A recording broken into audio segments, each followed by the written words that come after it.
When I first came here, I know the leadership of this organization wanted us to look at the issues of racial disparities. And then concurrently, we were looking at the research. So on the one side, we're looking at service to the communities who need us the most. And on the other side, we're looking at the science.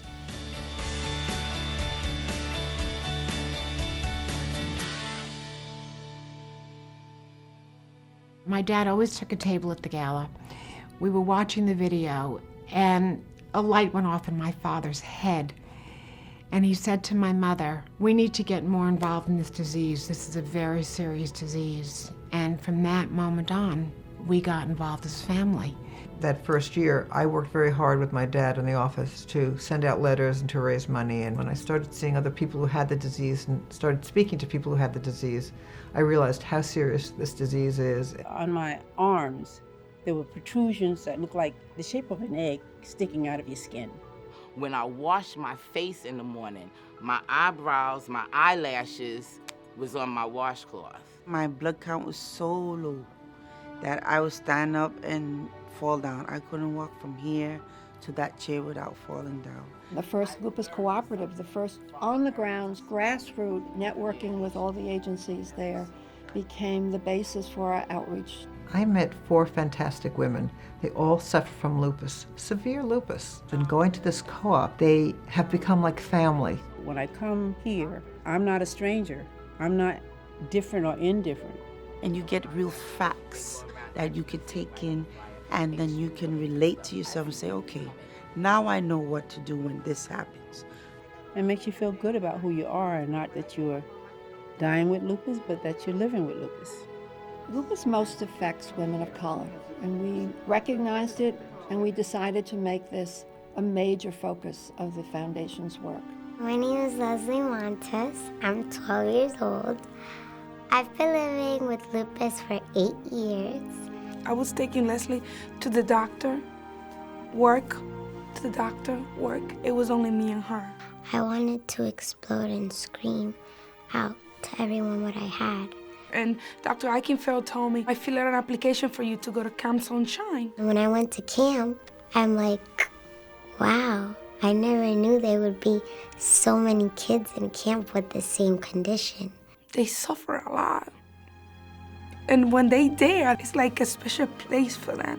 Our volunteers would tell us, put that lupus aside and let's go have fun. And I used to forget about it. This fight for lupus is really a story of leadership and champions on both the private sector and the government side. About 4 years ago, it was our very great fortune to begin to talk to the Office of Minority Health. The systemic change that we're targeting here is certainly the medical educational system and the way folks are trained and understand lupus. Because it has such differing symptoms, very mild to more severe symptoms, there may be a delay in actually diagnosing lupus. We're aiming to reach not just specialists, but physicians who are on the front lines. And if we can have that population be more aware of what some of these signs and symptoms are, it'll take us a long way. Because of this initiative, which includes partners such as not only the Office of Minority Health, but the Office on Women's Health, the Office of the Surgeon General, a consortium has been established and an educational curriculum has been created. There's a lot of passion out there in the world, but my dad always said that passion and effectiveness is what leads to change. What they have here is an example of people who are both passionate, but understand that you got to be effective in your passion if you're going to advocate for change. The passion for this cause from Dr. Garth Graham and the response of the Congress was gratifying. Once the government gets involved, it induces other participants, particularly the pharmaceutical industry. They start preparing products, they search for grants, universities get involved, and we make progress. Frank has a very effective office, and he thought that this was something that was very important to go to the Appropriations Committee, which he is on, and ask for this grant. And that project goes to root causes. Root causes is what we're looking at not only on the service side, but on the science side. What really is the driver here? What can we get to that if we can ameliorate that will lead to great progress? The LRI was founded with the idea that there were many good ideas that could be marshaled to the study of lupus, which were going untapped. The investigators were also quite enthusiastic about having an opportunity to get funding for projects that would have the potential to lead to quantum leaps in understanding. It's really that opportunity to explore. Medicine now is molecular. Molecules control the life and death of cells. We need to know how cells work in order to think about new drug strategies that are basically targeting molecules. There's no dichotomy between researchers and patients.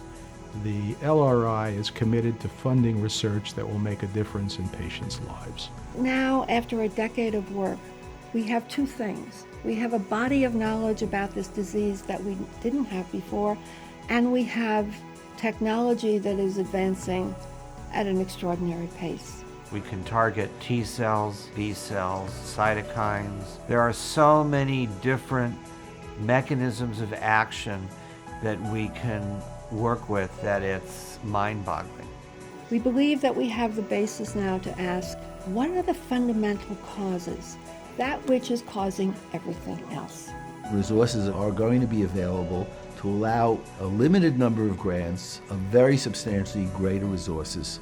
The Distinguished Innovators Program is a global initiative to attract the world's best scientists to come and to look at this disease for the first time.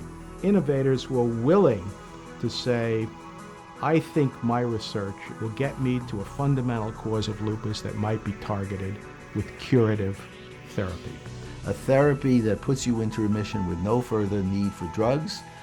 And equally, if we could determine or detect the likelihood of disease early, find approaches that will prevent progression. I would say that the best service that we can give to lupus patients is the science, because the science is what will drive us to the cure.